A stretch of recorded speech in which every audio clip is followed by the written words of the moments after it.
Welcome to the Grizzled Geek Podcast. Today we're talking comic books.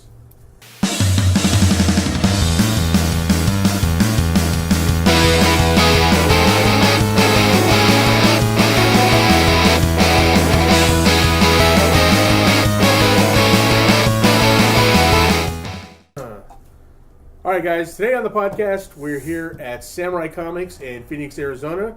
We're talking with the staff today about the comic book industry as a whole.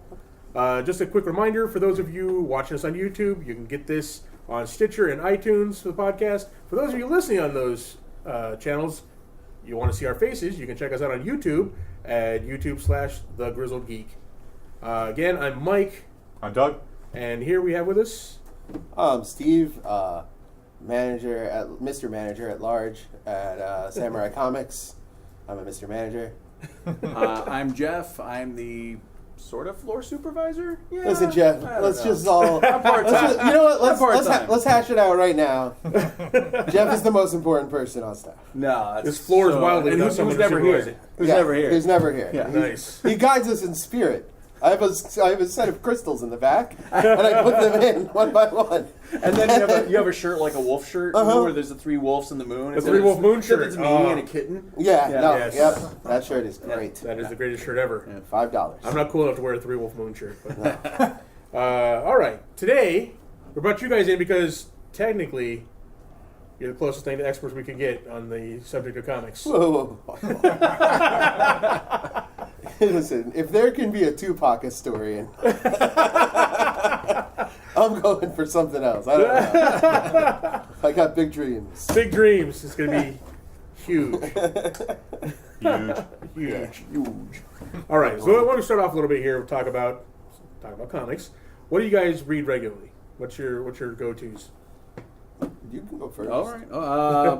I generally the X-Men are my go-to book for the most part. Most of my collection was X-Men. Indie books, I used to try to go after a bunch of indie books. These days it's hard because there's a lot of indie books, and it's like they're trying to publish as many books as Marvel is. I know, which is good because there's a lot of really good stuff out there. But Image, and a lot of those guys are doing graphic novels that are very affordable, so it's hard for me to leap on the first couple issues. So I just go on to the graphic novels. As far as like the monthlies go, right now I am reading Jetsons, which has been shockingly good. I picked up the first issue just because I like the cartoon, and it's been really good. The Flintstones was good too. Flintstones was a really good one too. Wow. Hanna-Barbera is stepping up. Yeah, a lot of the Reaper stuff. I'm reading more DC than Marvel for the first time ever. Like, I'm reading like 5 Marvel books right now as opposed to like 10 DC books. Oh, yeah, that's one of the stories we're getting into. Why that is. Captain America, which has been friggin' amazing. Yeah, if you want a really good palate cleanser from what everything, the whole Hydra Cap stuff. The Wade and Sam Neill run on Captain America is absolutely fantastic. Oh, they had to at that point. After the whole Hydra Cap thing, they had to come back strong with that book. And it's even like, it's single issue stories that are leading to a bigger thing, but the art is absolutely fantastic. Yeah. It's what you want out of a superhero book. Yeah. And I'm sad that it's going to end soon because they're, Ta-Nehisi Coates is taking I believe so. Let's see, Mr. Miracle, Batman, White Knight. I've been loving Superman. I like Bendis, but the fact that they're gonna have to bump Tomasi and Gleason off there or Mankey off there is really disappointing. Yeah, this is the first Superman. I've been reading comics since I was 7 years old, and this is literally the first Superman comic that I've actually read as an ongoing ever. All right. So what are you reading, Steve? My honest to God favorite book right now is a book called Fujitsu. Which is published by Aftershock, and it's about a monk who is an ageless monk who is in a child body. Oh. And it has quantum time stuff and tongue-in-cheek stuff. It's somewhere between the Venture Brothers, The Tick, and then something extremely serious at all times. It's phenomenal, and it reminds me of actually reading a good superhero book where there's peril, but it's fun to actually read it. Okay. Whereas there's a lot of books out there where you're reading this book and you're just going through it and you're like, could something happen? this is 32 pages of Snickers ads, and I'm just sick of it. But Fujitsu I love. I what other books do I actually read on a every time it comes out basis? Because honestly, I've switched over to trades on a lot of stuff. Mm-hmm. A lot of stuff I'll read the first or second issue because I find it necessary to read everything, even if it's something you're not into, because comic books are made by the creative teams. Right. So if you follow a creative team rather than a label like a publisher like Marvel or a publisher like DC, you'll never really move forward anywhere in what you're reading. Mm-hmm. So I try out everything I possibly can. Last night, X-Men Red was the best book I read. Nice. But I tried to read a bunch of other books I thought I was really going to like, and I just couldn't do it because I was stressed or whatever. But that Black Mask keeps putting out really great stuff, like Black last year. I read the All Ages spin-off sequel to that this week, which is really good. It's a really good All Ages book about a girl struggling with wanting to do good and wanting to be the first prominent black superhero, and how she is still cast as something that is dangerous and too powerful for the world to understand.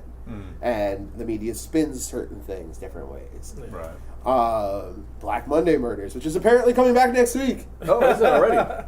Apparently coming back last week. I thought Hickman was told by secret societies not to write it anymore. Yeah. But Black Monday Murders, absolutely one of the best books out right now, because Jonathan Hickman does his research. There are symbols in that book that do connect back to secret societies.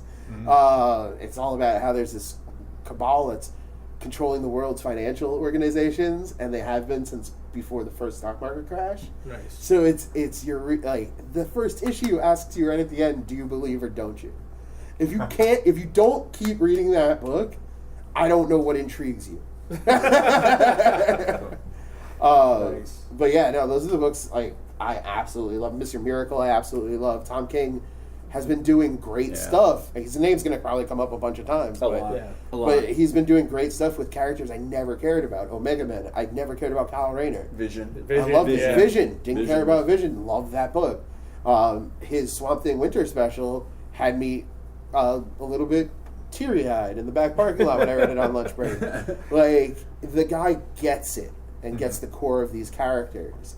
Even his Batman run, I didn't like the first couple of issues, but as I saw the seeds being planted for things, and as things started to go on, you're like, oh, wow, this guy has a plan. Yeah.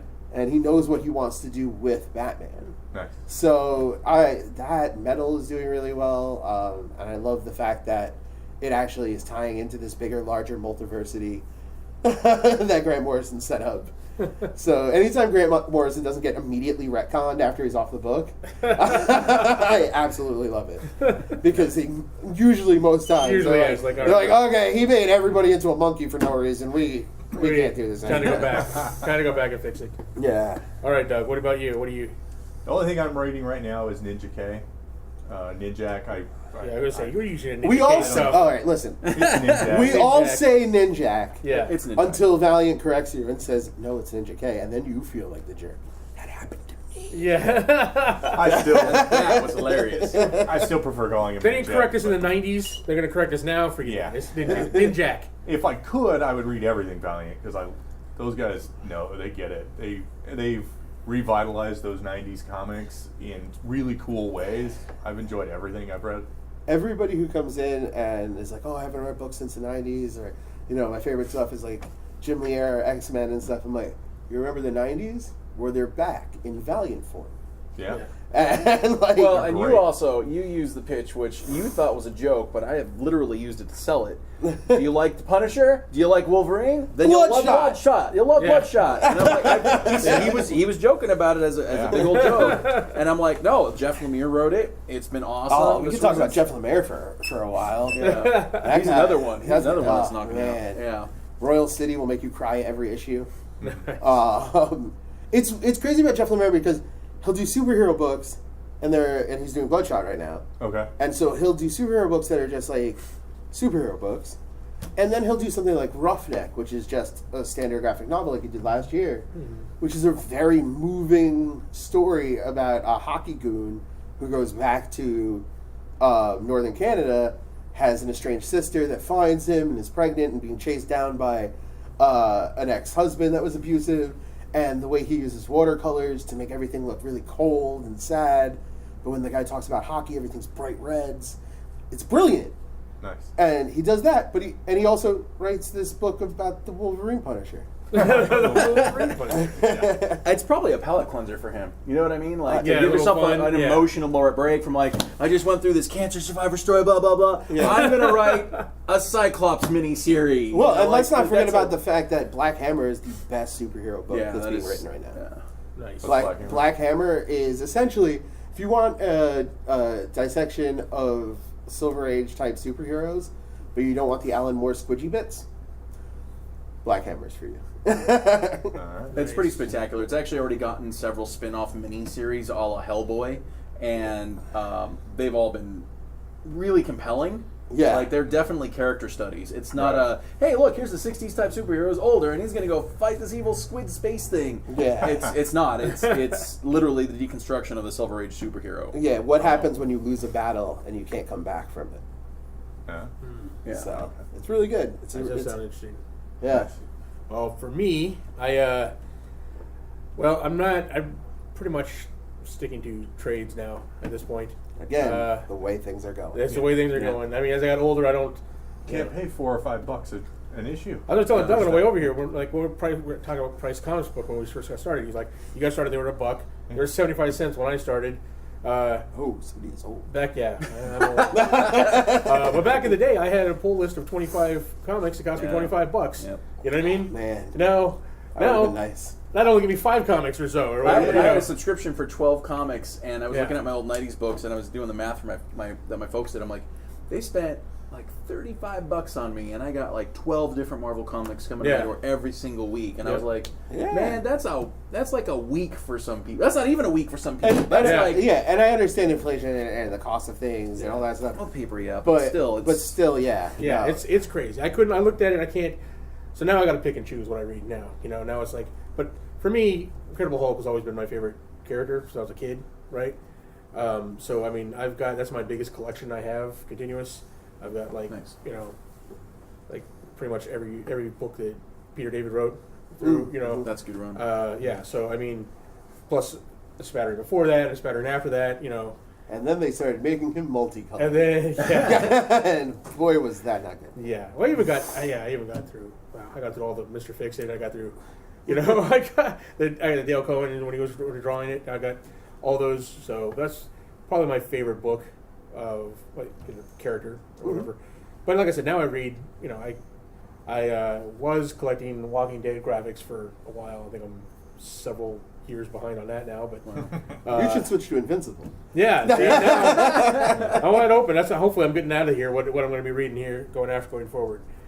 But all right, yeah. So obviously you guys being in the industry, you have a chance to read more than me and Doug do.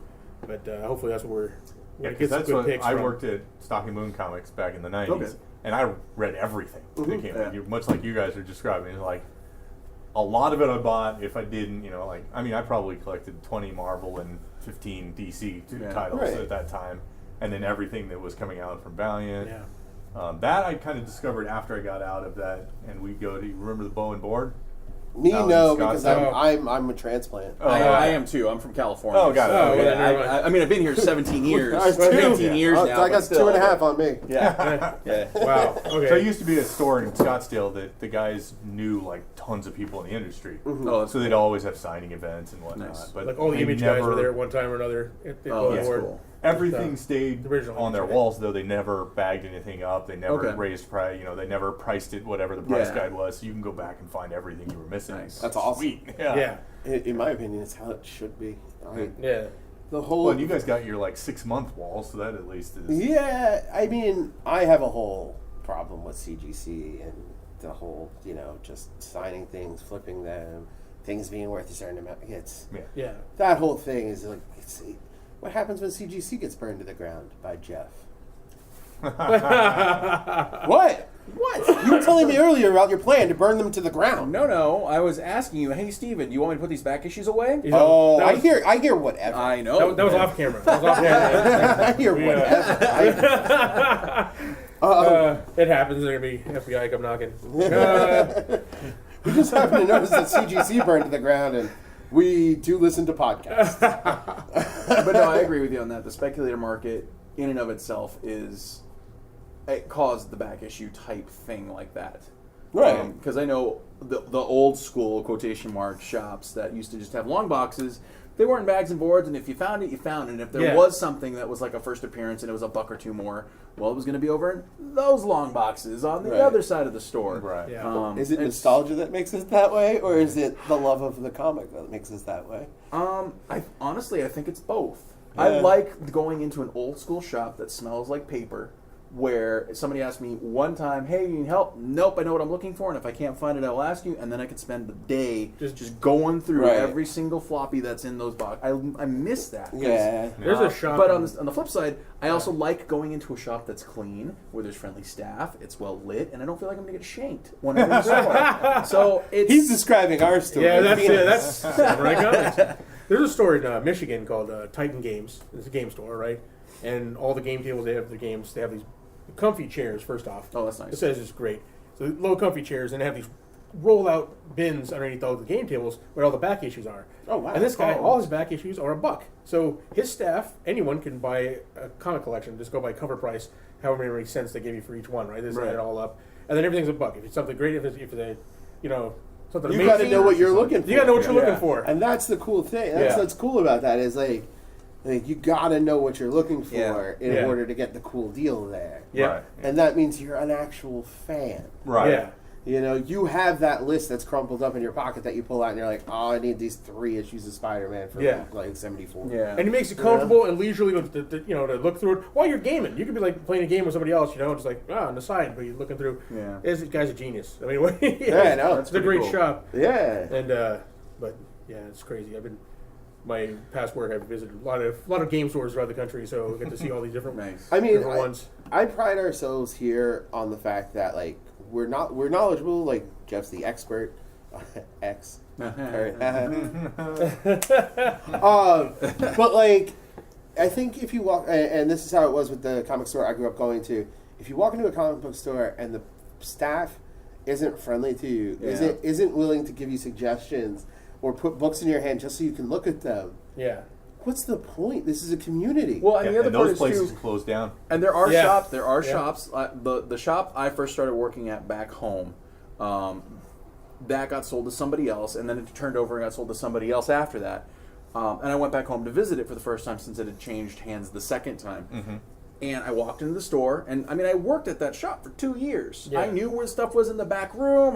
They didn't change the layout, so there was clearly no thought put into the store. Right. I was in that store 45 minutes. The guys were watching the 2-parter of Next Gen with the board, and shut up.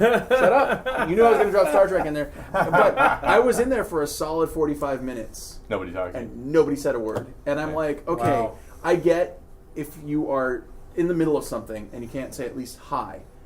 But that shop that I used to work in could fit in my house. It was a small shop. It's not like you could miss me You're walking palatialistic. by. Yeah, I'm a 7-foot tall Mexican. You cannot miss me. So when you go into a shop and you don't get greeted like that immediately, it's a huge problem. Or they have no idea where stuff is. Not only that, but like most people who walk into our shop, a lot of them just saw the big sign that said comics. And they haven't read anything in a while. Right. Yeah. We're passionate about the stuff we like. The nice part is we have a pretty healthy community here, both amongst the nerddom that exists here and the shops that are here for the most part. Because right now, specifically, if you aren't on your toes and you don't have your head on a swivel, your shop's going to go under, and that's just the way it is. It's a very tenuous part for the industry as a whole right now. Yeah. And thankfully, I think for the most part, all of us in the Valley are aware of that and are taking steps to be preventative and be smart about it. Mm-hmm. I mean, from my perspective at least. Yeah, no, you I have to. I mean, what is it, 25% down right now? Something like that. Yeah, the comic industry right now. Right. Yeah, so we're going to get into about the whole where it's at. segueing. I'm really good at segues. The comic industry is down. I mean, people aren't buying floppies as much. Are there any stores anymore that are just comics anymore that don't do games or cards or? Well, here's the problem with that. I don't think as a shop, my point. I don't think you can. You can't. Yeah. I don't think even shops that just do games do different types of games. It'd be like going in, hey, do you just do CCGs? Hey, do you just do Warhammer? Hey, do you just do... It's almost impossible. This is Underground Poker Club. Yeah. No, seriously. Get this. So, yes, we have Batman. What do you want? I was at San Diego Comic-Con. It was my first year tabling there. Yeah. My brother-in-law, his buddy, and I, we were walking back to the car, which we had parked several blocks away. And we just happened to see this, San Diego has several shops that are underground as you go down the area. Right. And they were like, oh, comic shop, just open now. We went down there. It was run by a Russian guy.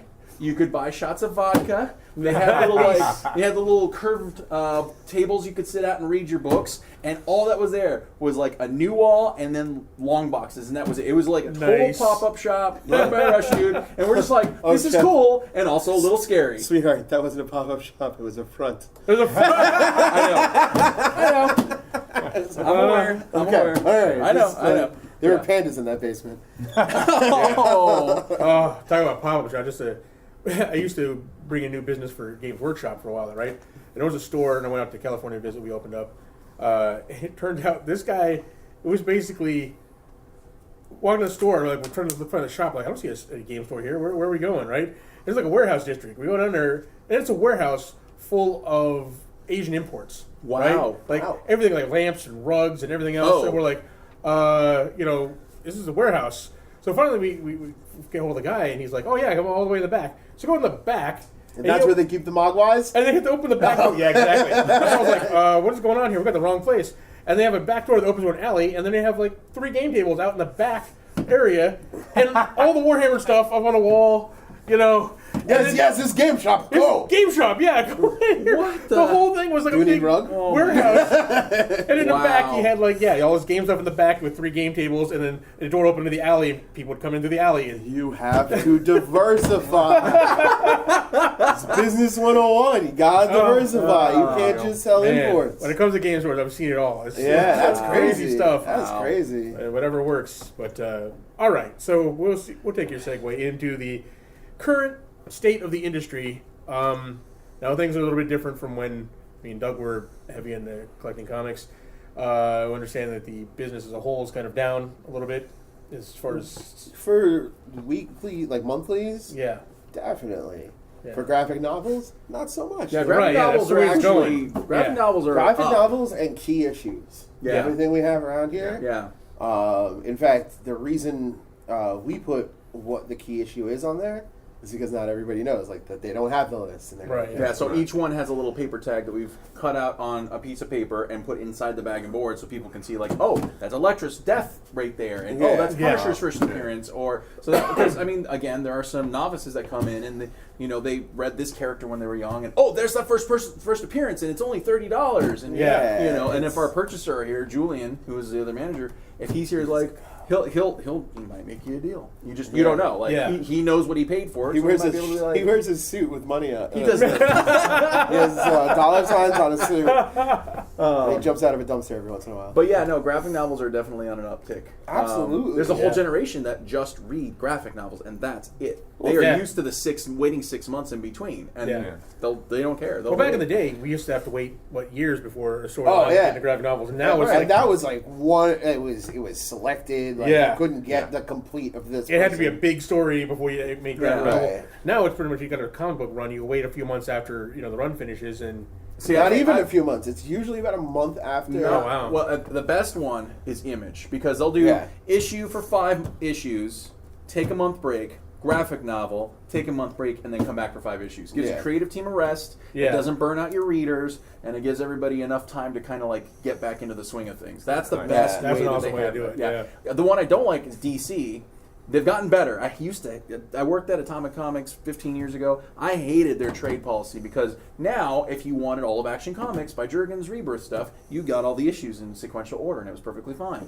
Back then, they'd be like, oh, let's do that one, skip these 3, that one, skip that one, skip these 2, and then that one. And that's how it used to be. But now, it was always the that way. only thing I don't like about DC's graphic novel policy is they wait 6 months after the arc has ended. That is way too long. Right, that is yeah. 3 months max, because after about 3 months, people don't care as much anymore. They are losing sales by waiting that 6 month gap. Yeah. If they close it up 3 months to where it's in the next previews, we can sell it as shops super easy. But it hasn't happened yet, which baffles me because right now they're killing DC. They're killing Marvel. Yeah. Is that something you think they're doing that because they want paper sales up? They're like, no, buy the book itself. I mean, I can understand not wanting to step on the floppies that way, Yeah. which is why I suggest like that much of a gap, because 3 months, by then most shops back issue those issues, and they're out of cycle now. Although I don't know what nowadays the logic the is people behind who that. buy graphic novels aren't buying floppies at all.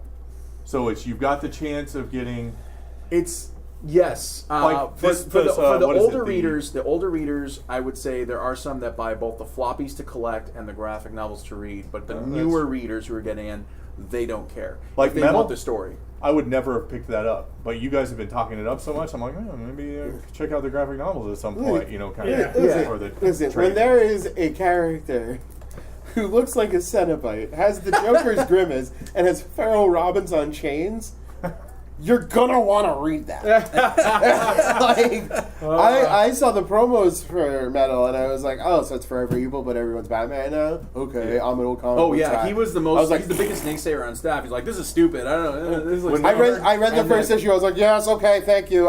Here's my money. We're good. The minute he saw the Justice League Voltron thing that happened in there, he was nope, I'm on board. This is crazy, but it works. Yeah, and I think it's risk. I mean, we could also just go back and forth with how DC is actually putting out books that are fun. They're bringing hope back to the DC universe with Superman. And I think what the problem is you had DC going, we screwed up with New 52. We understand. We tried it. We wanted to make it work. Angry Superman doesn't work? Why? And we've acknowledged that it didn't work. They apologized at the retailer summit. They said, we want to make this better, and they did, because they gave the creative teams a little bit of a direction, but let them, for the most part, flourish with their own storylines and what they wanted to do. Right. That's how you get good comics. It wasn't. Yes, you let the creative teams do what they do, but at the same time, you kind of make sure you're guiding them at the same time. An editor is so important to a comic book that you don't even know, that most people don't know. Right. The problem over at Marvel's end, the editors were really starting to kind of push them in a corporate mandate, I felt, at least from my perspective. I mean, it's still happening. I mean, Legacy wasn't a storyline, or Rebirth, we've got the backbone of Doomsday Clock going on, and that, they've lost 10 years and blah, blah, blah, blah. Marvel Legacy is like, hey, let's renumber stuff, because that's great, right? Yeah. And and even the one-shot for Legacy promised you, like, this change. Right. It promised you the 10,000 BC Avengers. It promised you Logan with an Infinity Stone from Back from the Dead. Yeah. It promised you all these things. I haven't seen any of that yet. Well, we've seen Wolverine show up at the back page of several issues where he's all like, I'm not ready to talk to everybody yet, but find me next time somewhere else. Yeah, it's the world is Wolverine. Yeah. But Gumshoes. Yeah. But so I think it was obvious that it failed because they fired the editor-in-chief and got a new one. Right. So they're Marvel is trying so hard to bring in new readers by making their books look like the movies look. Yeah. So they're changing characters to make them more like the movie. They're bringing storylines like this Planet Hulk. Sorry, man. They redid Planet Hulk with this Amadeus Cho Hulk. Did they redo Planet Hulk? Yeah. And here's Return to Planet Hulk. First off, Amadeus Cho is not the Hulk, so I don't. Listen, the problem with him, I would have read the crap out of an Amadeus Cho book as Amadeus Cho. Yeah, Amadeus Cho. He's already a great character. Great character. He's already cool. The you don't minute need him to be the Hulk, I'm like, cool. You just completely got rid of everything special. Yeah. That's cool. That's one of my big issues. Okay, let's get into Marvel here. Marvel was like the top dog for long time.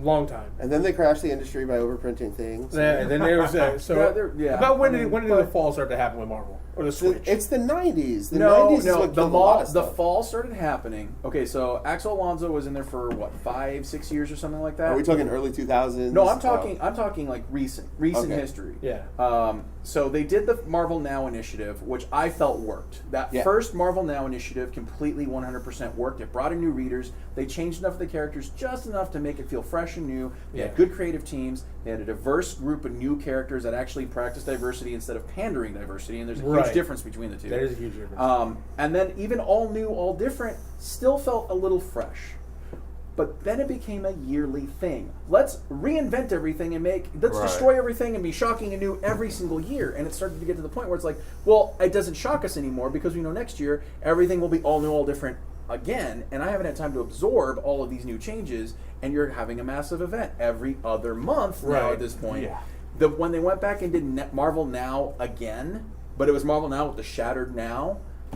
And then they started doing sequels: Enemy of the State 2, Secret Wars 2, Civil War 2. Yeah. And I'm like, and then they did. It felt like they were grasping at straws. I don't have any ideas what to do. Let's do what we did back then because it worked back then. See, Marvel was event driven. Like instead of story driven, it was event driven. I don't like mind. Basically, I don't mind having events. Yeah. Even if it was a year and a half, every year and a half they had one event.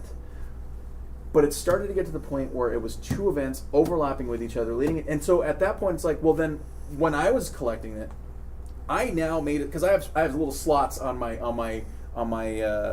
list. I have like a little list, and it's like I had to make a slot for miniseries for Marvel event. That was I slotted it because I was buying all the events. And then Secret Wars happened and it broke me. And I was like, I read it as a graphic novel, which read better if you had read the Jonathan Hickman run of Fantastic Four. All right.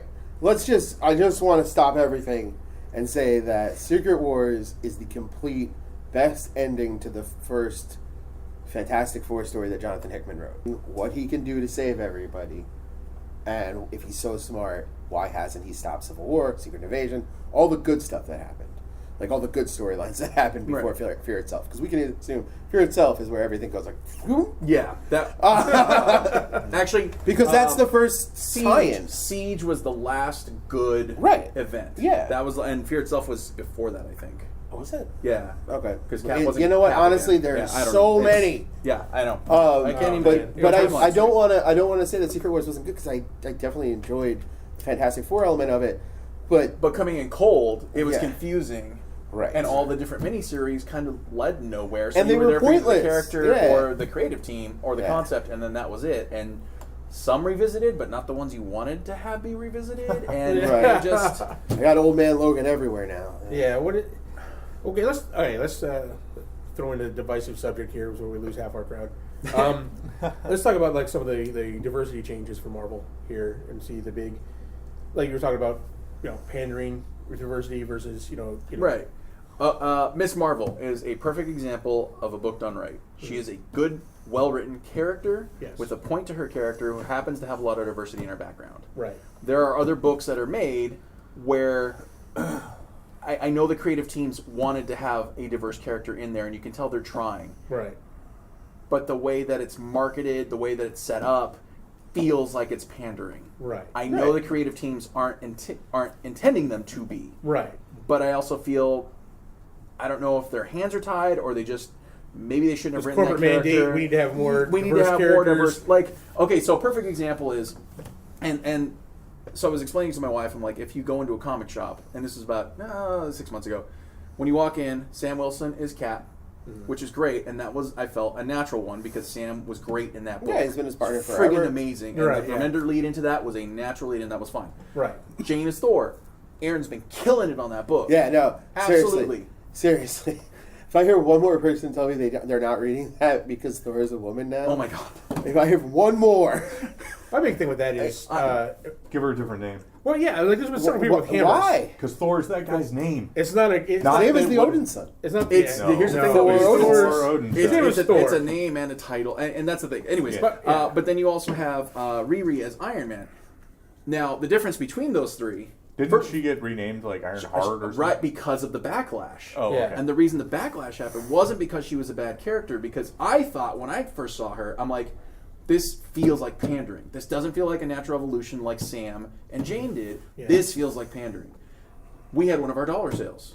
So I was like, you know what? I'm going to put my money where my mouth is. I'm going to buy the 6 issues are out. I'm going to spend $6 on this thing, and I'm going to read this character and give her a shot. Mm-hmm. She's a good character. She really, legitimately, she's a fun, good character. Right. But because, again, the way it was marketed, the way it was just thrown on us, the character wasn't naturally introduced as a protege to Tony. She showed up in one issue, then he died, and then she was Iron Man. And then she was Iron Man, yeah. It's kind of so it as you do. As you normally do. But again, it's a matter of naturally writing the story as opposed to just doing it for the sake of sales or shock. Here's my issue with the whole thing, is that when you have all these characters, the established characters, right? Why I understand we'll have them diverse characters coming in, right? I understand having them take up these roles, right? But I mean, why are you getting rid of these other characters? Why you changed them exactly? Like, and again, I don't have why is Amadeus Cho? He's such a great character on his own. Why is he the Hulk now? Why do you have to kill off Bruce Banner? And that's the thing. That Amadeus. Why can't we have Miles Morales and Peter Parker? Amadeus getting his own book would have been diversity, not pandering. Right. Amadeus' Hulk feels like pandering. Yes, exactly. Because that says we don't have the faith that Amadeus can carry his own book. You get a good team on there like Hickman. If you had Hickman on an Amadeus Cho book, that book would have been phenomenal. But on the flip side of that too, they were trying for this diversity. So I have to give Marvel credit where credit's due. They were trying. They've always been diverse. However, Marvel has always been diverse. The other problem is you have people coming into the store who just saw an Avengers movie. Mm-hmm. Who's Cap? Who's Thor? Who's Iron Man? Exactly. Sam and Jane. Yeah. So where's Steve? Where's Tony? And where's Thor? So you have all that's these people. Complicated, kid. Well, no. And you don't have those books for the people who are coming in brand new on the street. And all I can sell them are old comics or old graphic novels, which we did. But we needed at that point. We needed an intro book, or we needed to do what they did, unfortunately, during Secret Empire. We needed a Sam book and a Steve book. Even if it was a flashback book. Yeah. Even if it was like an Origins book. We needed something there. And I think Thor did a couple of those. I think Thor did some one-shots. Both of the big two need to do a little bit better with having an all ages books in general. I can't give a kid comes down off the street and says, I like Batman. I can't hand him recent issues of Batman. Yeah. I can't hand them, not in good conscience. I mean, I could do it. Right. Well, and here's the other problem with that, too, is it's really difficult as a parent to go, I'm going to spend $4 to $5 on this comic book for you, which you're A, going to destroy in 3 seconds, and B, is only about 20 pages. Mm-hmm. So that's when you start getting to the graphic novels, where there's a little mini graphic novel, a little Archie-sized digest type thing for $7, and it's got 80 to 100 pages in there. Right. That's an easier sell for a parent to go, that's durable, that's going to survive my kid putting it in its mouth, and we're in good shape here. Yeah. The only other way you could start going about it is how they used to do Fell through Image. 16 pages, $2. Yep. And just do it that way. There's also too many single titles at this point with Marvel. What is it, 52, 53? Well, no. Here's the problem. Because DC actually is putting out a lot of titles. Marvel is doubling, tripling, quadrupling up on on the same characters. Right. How many X-Men titles are there? How many Spider-Man titles are there? But again, and this is where here's where we get into that bottleneck, because you need to create those new titles. You need to have those new things in there. And I know I'm contradicting myself from what I just said, but you need to have constant. You need to have, and again, this is comics. They do contradict each other. Yeah. You need to have those different titles and that variation in title, but at the same time, you need to have something steady. I think what they need to do is Avengers: No Surrender to me has shown me that that's the format we need to go with. We need to have one core book for that series: an Avengers book, an Amazing Spider-Man book, an X-Men book, oh my God, I'm blanking. Black Panther. No, but I mean, like, no. Hang on. Can he have a book? Black Panther should have like 5 books. No, I'm just kidding. But no, Avengers is doing a weekly series right now. Mm-hmm. They've canceled Occupy, U.S. Avengers, Uncanny Avengers, and it's just the Avengers doing world-ending stuff, which is what the Avengers are supposed to do. All it's supposed to be. If you do the same with Amazing and Uncanny, you can cancel all the other titles, and you just focus on those, giving you a steady income weekly from your core pillars of your stuff. And then you can turn around, and then you can try the other titles with the smaller characters and just do mini-series. Right. And if a character does do the Hellboy format, hey, we're going to do 5 issues now, 2 issues now, 5 issues now, 2 issues now, and there's 3 graphic novels. Well, look at DC with Mr. Miracle. Mr. Miracle shouldn't be an ongoing series. No. Nobody's going to pick up a Mr. Miracle ongoing series. 12 issues, though. Yeah. I'll read a Mr. Miracle 12-issue series. Yeah. You know, and there are some characters that can't carry their own books, and that's fine. And humans should not have a monthly book. It just shouldn't. They should have a miniseries. There's Daredevil. I love Daredevil. Marvel's not talking about how the Inhumans didn't I know, but what I'm saying is, bring back the 2-in-1s, like back from the day. Right? Well, we've got Marvel 2-in-1 happening right now with things. Fantastic, and it's great. But like, even for example, Daredevil. I love Daredevil. I love the crap out of Daredevil. I have short boxes and short boxes of Daredevil. You're going to die soon, then. He shouldn't have a monthly book. He should have really good, kick-ass miniseries every single year. 2 5-issue miniseries where you want to go, where you're waiting for Daredevil. All of the characters bring in back the the Tales Marvel of Astonish, where they have different the Marvel Knights routines. type books. Right. Yeah. All of those should just be miniseries throughout the year. And that way you can bring in A-list people who don't want to be on a monthly book for 2 years. Right. And you can go, hey, Casada, you want to come back and do a 5-issue mini for Daredevil again? And you just... And they used to do... It's like they just stopped doing it once the movies started doing really well. Because up until, like, early 2000s, you had, Daredevil Father? Speaking of Casada doing a mini. And again, this is Daredevil as an example. He had 4 miniseries going on at the same time. And you're kind of looking at it going... Why does Daredevil have 4 miniseries? Again, I love them. Well, that movie came out. Yeah, that's true. All right. So how much did Hydra Cap affect Marvel sales? Oh boy, so bad. How much did it affect me not wanting to talk to people and explain to them the difference between Hydra and actual Nazis? Yeah. And the reaction they had to the story itself. And again, I get it because we just saw in the movies that Hydra was working for Hitler. So for the casual reader, casual moviegoer, Hydra equals Nazis. I see the connection. I see how they could make that connection. There's no disconnect there if you've never read the comic. But you got Baron Zemo, you got Red Skull, you got all these. It kind of these is. But a cosmic cube did it. Well, and here's the thing: when people came, I started reading it, and for me, Nick Spencer, it's either then you got to explain the cosmic cube concept. Right? No, it goes down a path. It was just a bad decision. 40-minute conversation, and it just sucks. Well, and with Nick Spencer, when I've read his stuff, I either absolutely loathe it or I'm really entertained by it. When I started reading it, I was like, we have never seen them do this before. I want to see where this goes. And it started kind of going in a way where I'm like, oh, this is really interesting. What's going on with him? Is this him? I don't understand. Right. And then they announced that Secret Empire was having, and then it was going to be an event. I'm like, you know what? I don't even care. Right. But I'm so far into the story at this point, I have to finish it. I just have to write it out. And so I have this stack of books where I started to enjoy reading it. And it became a chore. It went from, I want to see what you're going to do, I want to see how this is going to end, to, please, for the love of God, end. No, it's 4 more issues now. It's 4 more issues. Yeah. I mean, Secret Empire ended up being, 11 oversized issues? It was a lot of issues.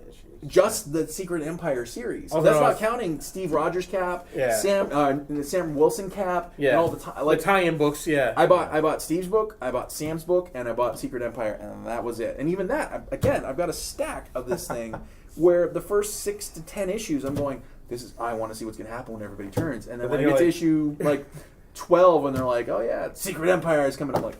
When they kill off Rick Jones, that's when I don't give a care. I don't care anymore. I don't care. Well, he's I know. Of course, but still. I love explaining that to people who are regulars. Like, you have been buying comics for so many years. We had a sub who's been buying. Do you not know how comic books work? We have subscribers who are like, I'm never reading Cap again if it's not Steve, and even if it is, they've ruined him. And I'm like, guys, it's a cosmic cube. Yeah. Here's the thing. Like, when they said, when they hyped it up originally, right?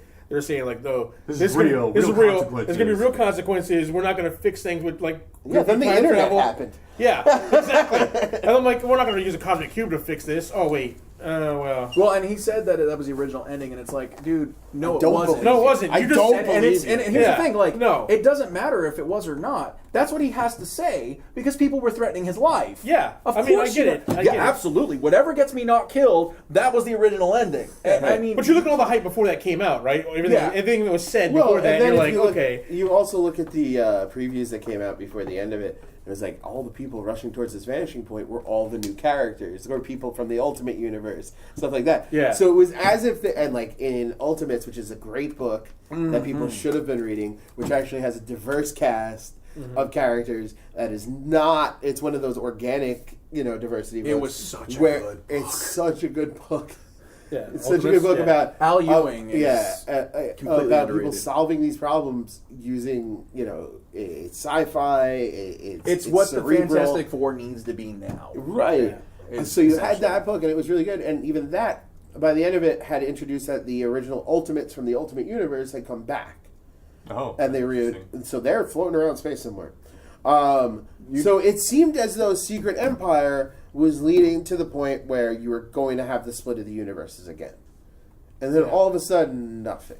Yeah. And I love Miles Morales. I love Spider-Man in general. I'm very worried with Bendis, man. Yeah, I'm scared for the end of Miles Morales. Such a great character. But Miles Morales works better in his own universe. Yeah, you bring him into the 616 and you have him with Pete, and there's really no relationship other than we know each other. Well, and there's a safety net now that Pete's there, and there's a safety net to the Avengers there, and there's a safety net that in the Ultimate Universe, so much better when it was him. It was fatal stakes. There was no one to back him up, and he was clever. Not saying that he's trained by Cap in the Ultimate Universe. I know. That's I don't know.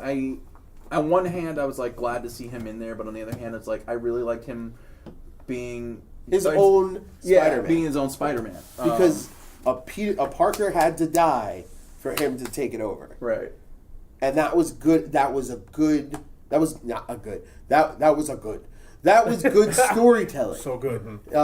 And I'm wondering if they're going to do that in the movies. That Peter's going to die in Infinity War. He's going to, quote unquote, die. They're going to split the universes so Peter and Sony can do whatever they want, and then Miles shows up in the MCU. I would be awesome if they did that. They'll never put. No. They'll never put Miles Morales as the main Spider-Man. I know. No. Listen, it's my dream. I know. They'll never do it. All right, so Hydra Cap, pretty bad. What about Legacy now? Legacy would promise a whole bunch of stuff. Legacy to me was how New 52 was for DC. There were some really solid titles, but they didn't exceed the amount of fingers I have on my hands. Right. They didn't exceed the amount of fingers I have on one of my hands. But there were some definite wins in there. Captain America, to me, was the best. Right. I was going to say, but that one, like I said earlier, that one they had to knock out of the park after the fallout of Hydra. Well, and then they made two good moves.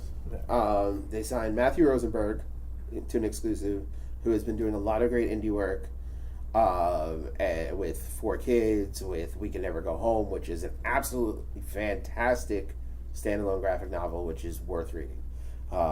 It's a great road book, great punk rock book. Read that book.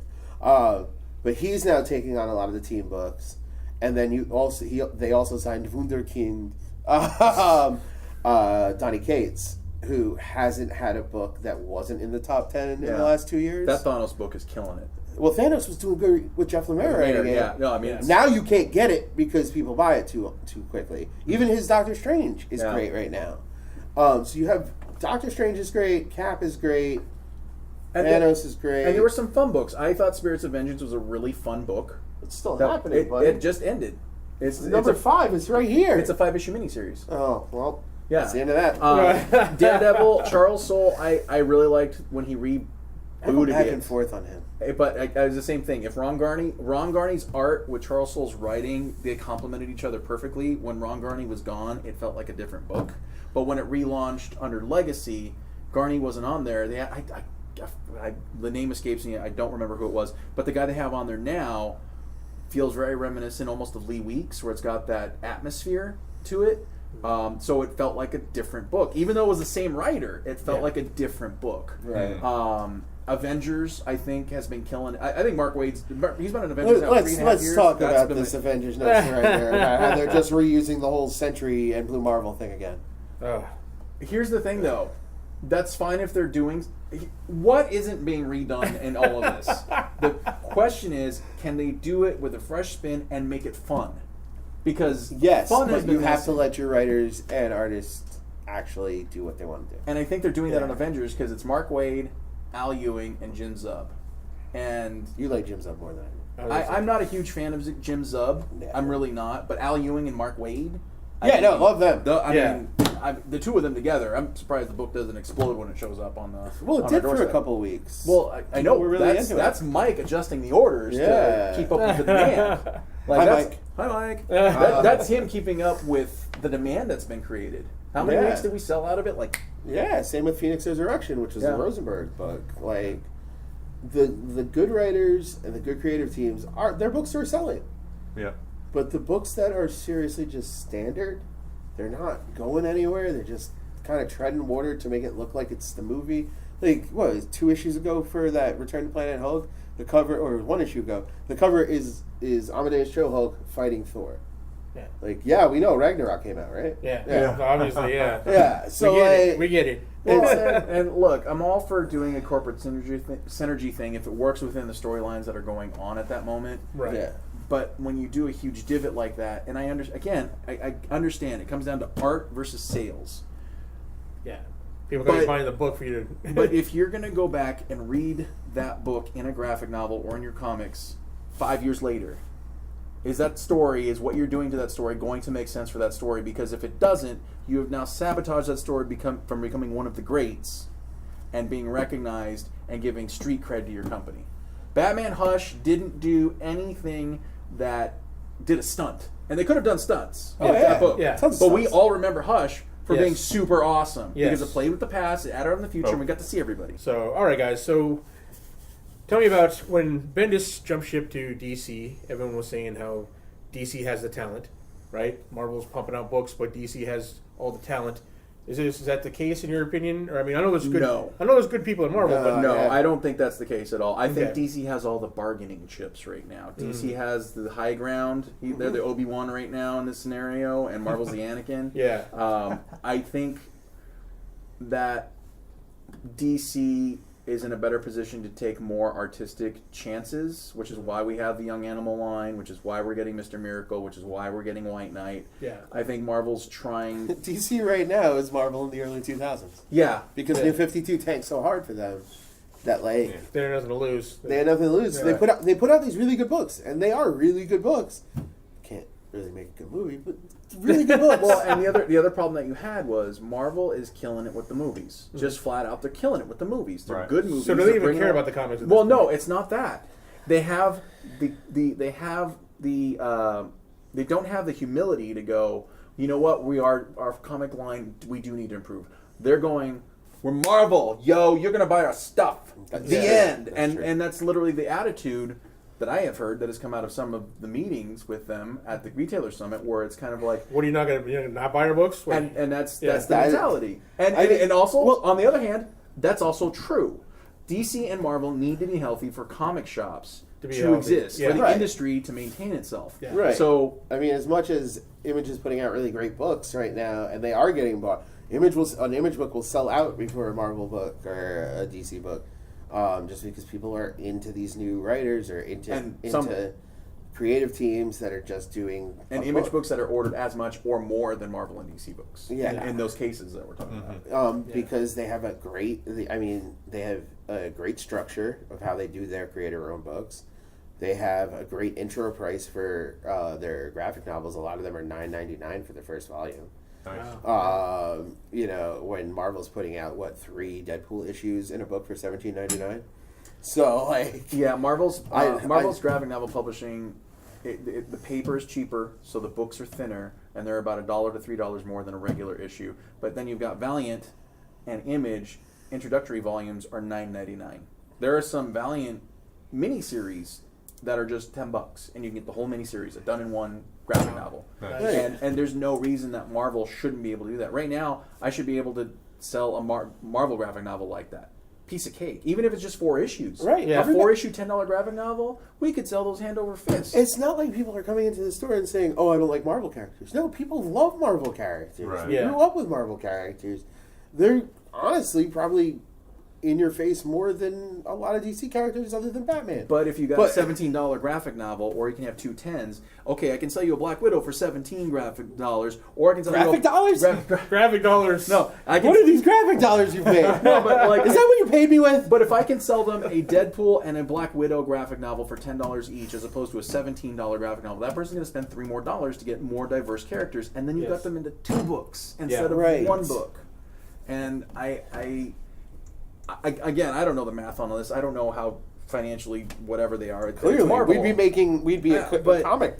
But I feel like they're really dropping the ball on this one, and they don't need to be. I will say, coming from an artistic background, it seems to me that, comics are a visual medium here. It seems to me that the art at DC seems to be on a higher level, at least from what I've seen. It really depends what book you look at. It really does. Like we both will champion that Sam Nee's art in the Cap book. Yeah. I think that was it Maliv who did Infamous Iron Man? I think the problem that they're hitting and DC, when they were doing their bi-monthly books, and even some of the ones that they still are, they have art teams that rotate in and out. Yeah. And same with like X-Men Blue. They have art teams that rotate in and out. DC has kept it a little bit more consistent, where you have that one artist at least on that one issue, if not that arc. And then but there's like a 2-issue arc where Joelle Jones is doing the interiors for Batman, and then they'll go back to Finch or whatever. Yeah. But like X-Men Blue, I think it was issue 5. There were 4 artists on that book. Jeez. Yeah. Like, what's going on with and that being said, though, each issue of Metal is 3 different artists. Metal?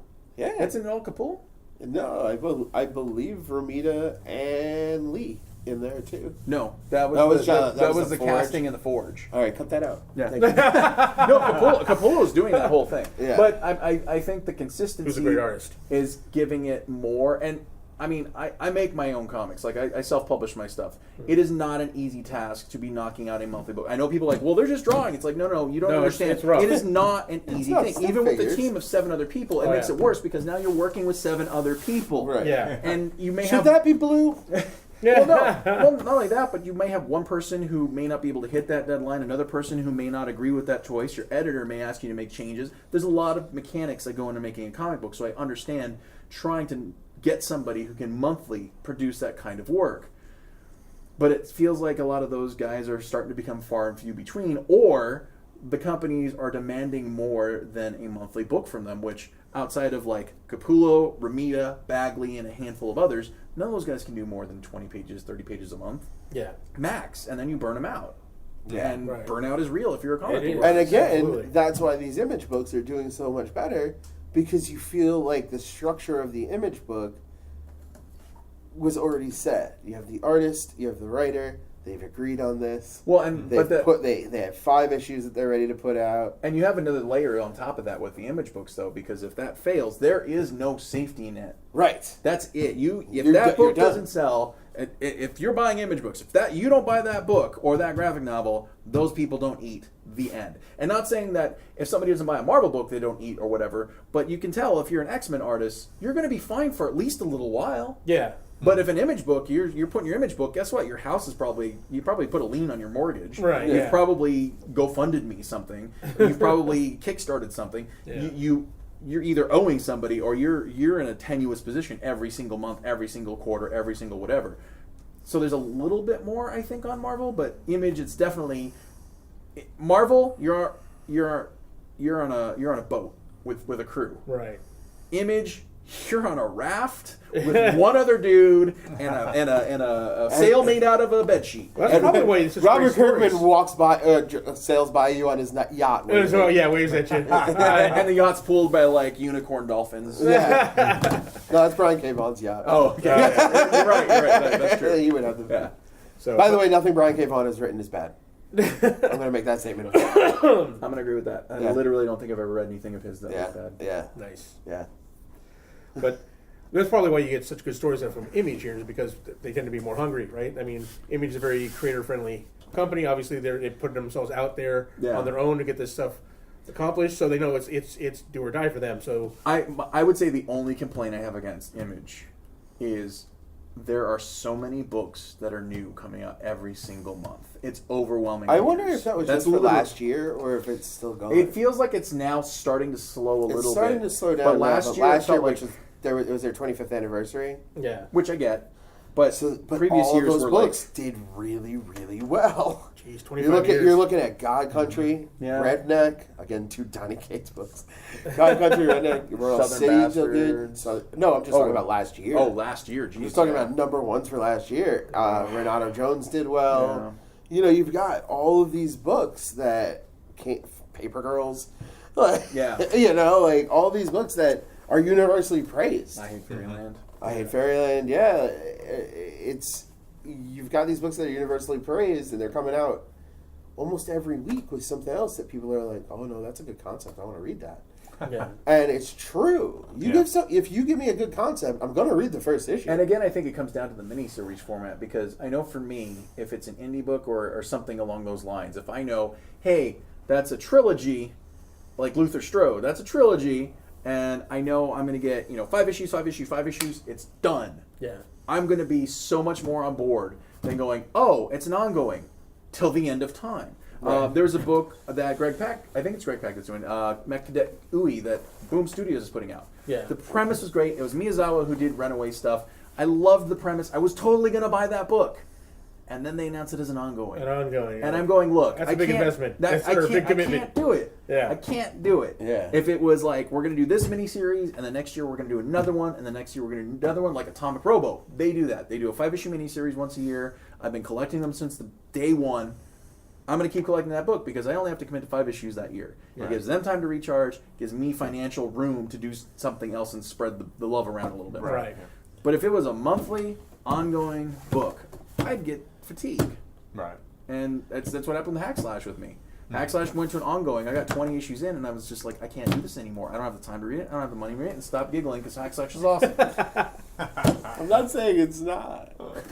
I'm just giggling because I'm in the same boat. Yeah. That's why I've switched to trades on a lot of stuff. I read the floppies, and then I go, I like this.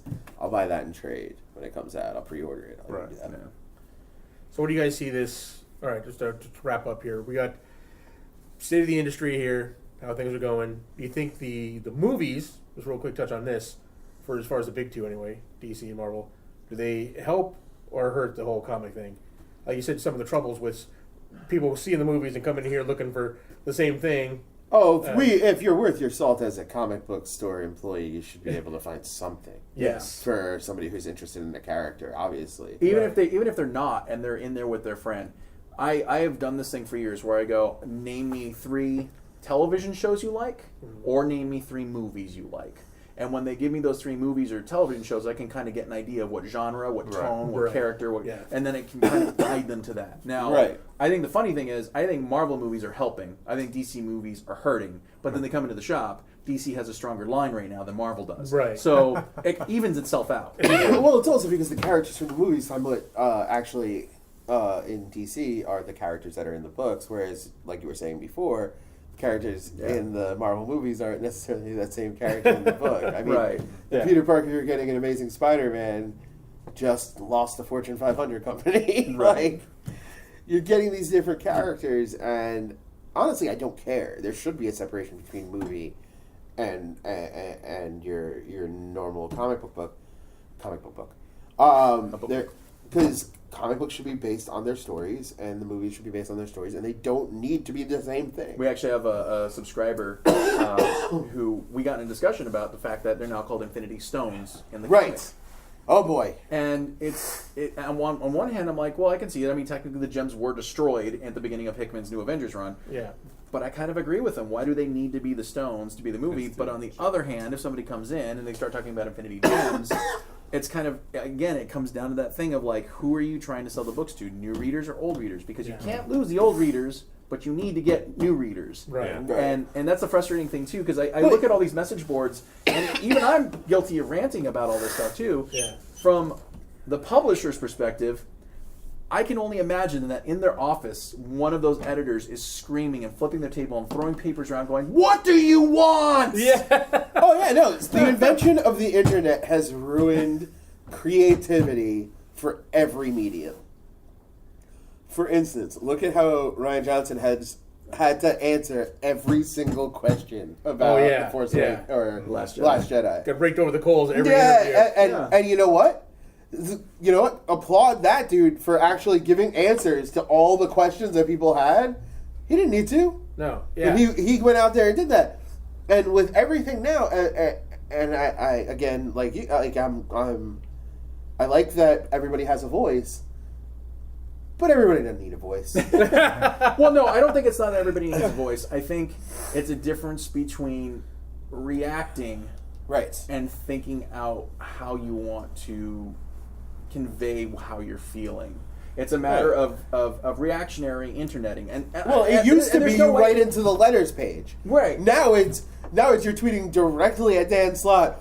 What is wrong with you with the Spider-Man? Which I did earlier because of the whole Carnage Norman Osborn thing. I will tweet that guy all day about what. And I get it. I think thankfully some of the creators understand that this all comes from a place of love. We love these characters. We don't want to see them violated. We want to see them go through struggles. We want them to be heroes. We want them to come out stronger through the other side because we need that. We need to have that kind of example set for us. Or with Doomsday Clock, we can just undo the last act of Watchmen within 3 issues. I mean, and again, it comes down, like, for me, I don't hold Watchmen in the same high regard. I don't either. I just hate people that undo things. I read The Authority before I read Watchmen, and The Authority is a spiritual successor to Watchmen. Right. It was a better book, in my opinion. I agree. Because I read that one first, and I go back and read a book that was 20 years old, and it was like, oh, this story is all over the place. Cool. Yeah. Whereas Authority was a very streamlined, very cinematic, very widescreen kind of a thing, which is what I grew up reading for I'm not saying characters are untouchable. I'm just saying you go forward with characters, you don't retcon everything. You know what I mean? Right. Luckily, folks, his table's bolted down. I couldn't flip it when he said that just now. But as a slightly older reader,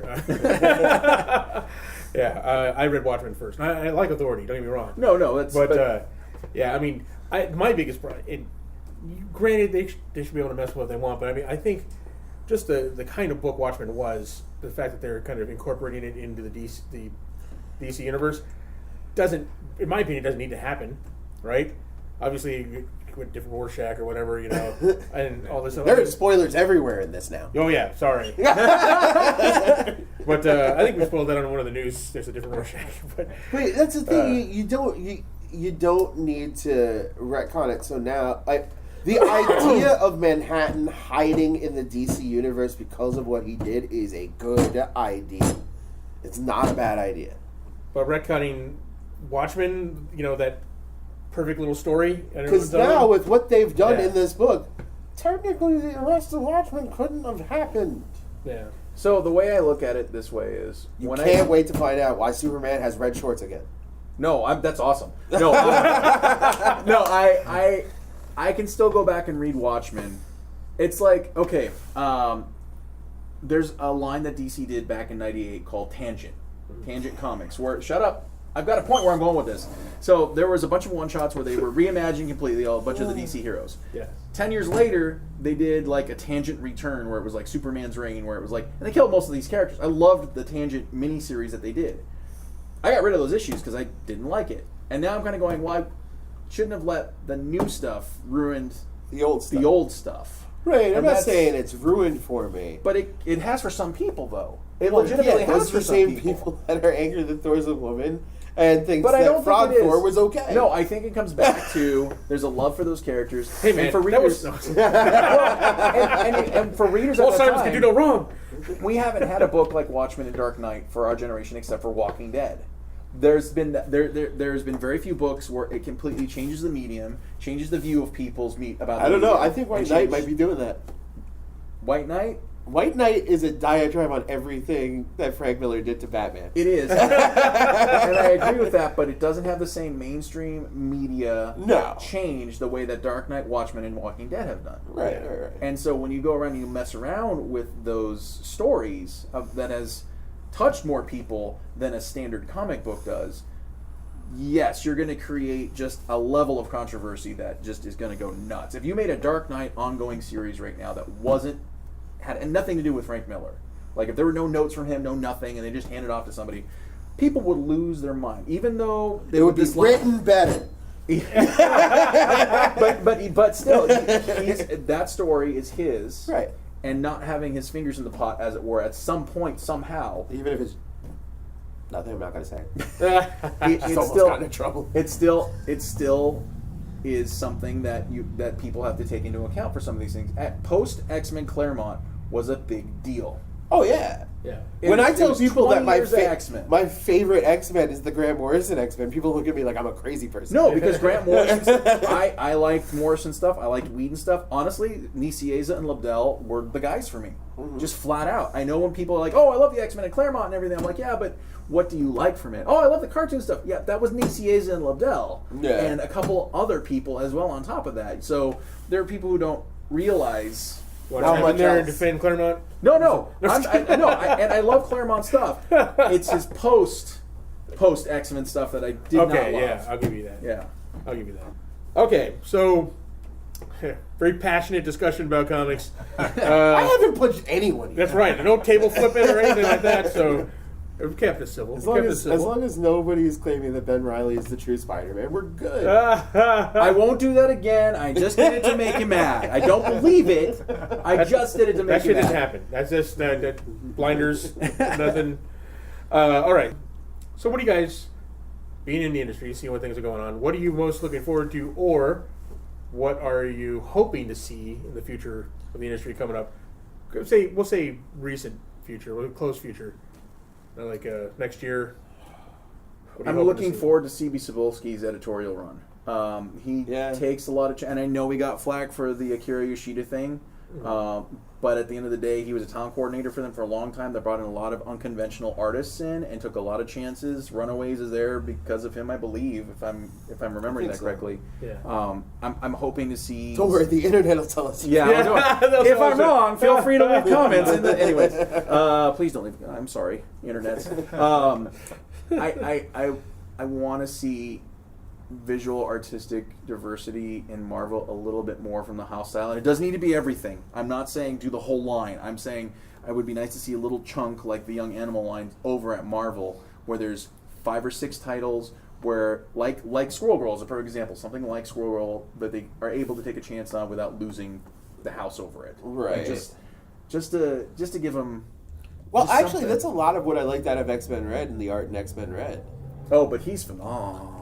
Yeah, he's great. But I liked the diverse, the way that it went between this very, very serious comic style to then you have the thumps and the bams in there, and it really works. It works in a great dynamic way. Yeah.